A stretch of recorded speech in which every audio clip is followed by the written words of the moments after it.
Okay, class. So let me create another study note. Um, so let me share my screen. All right, so I'm gonna put this on nutrition in you. So for your study notes, it's gonna be the share note on exocrine and endocrine glands. All right, so we're gonna go through this slides 15, 16, 18, 17. So I'm just going to generalize because a lot of students somehow they have trouble with that. So that's why I'm creating a share note for your study guides. So basically the difference between exocrine and endocrine glands are pretty simple.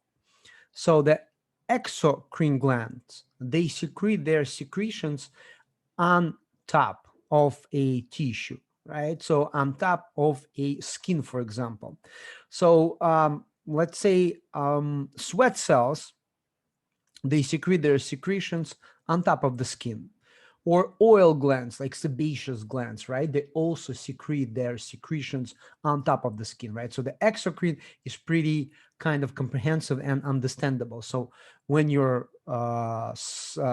glands secrete their secretions on top, right? But sometimes the glands can secrete their secretions, their fluids, their materials inside of the organ.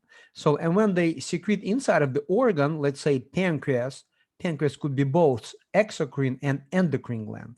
So the endocrine gland secretes their secretions, fluids, materials, or let's say in this particular case, enzymes, right? Digestive enzymes by the pancreas secreted inside of the organ, which is a small intestine.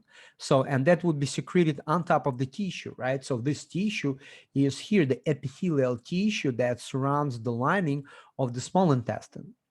So also pancreas is endocrine glands that secretes its secretions into the blood, like insulin. Let's say insulin is a hormone that is secreted into the blood. And the hormone is a regulatory substance that will take the overall effect on the body, right, on the human body.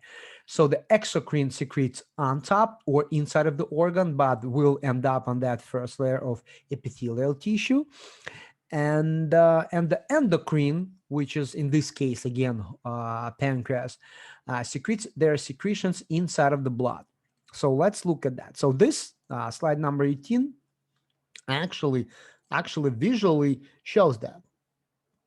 I would suggest to remember it for now that exocrine gland endocrine gland secretes into the blood, right? When it secretes into the blood, it is endo, inside.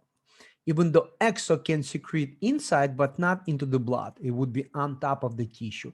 So here you will remember in blood, and here it would be easier to remember on top of the skin.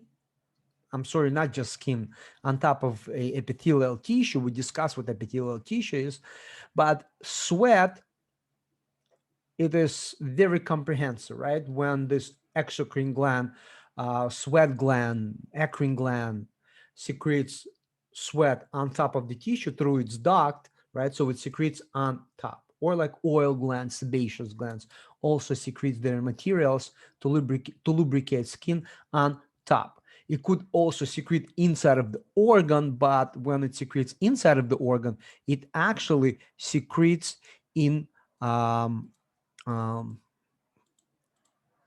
inside of the organ on that first layer. It's not in the blood. So the exocrine and endocrine.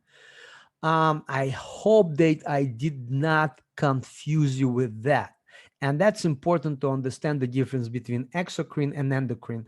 And as I already said, that in this particular case or example, pancreas is endocrine gland and exocrine gland. So the endocrine gland, so if it secretes insulin, insulin and glucagon, these are the two hormones that regulate our energy, that regulate blood levels in our glucose. I'm sorry, that regulate glucose levels in our blood. And the exocrine gland, when the pancreas secretes digestive enzymes, to digest our to digest carbohydrates, proteins, and fat that comes from the stomach into the small intestine, which is not part of this particular lesson. Right. So with that, I will conclude this share note. So for the share notes, just go to Nutrition and You for study guides, and that's the share note on the endocrine and exocrine gland. All right. So I hope that you're fine with that. See you.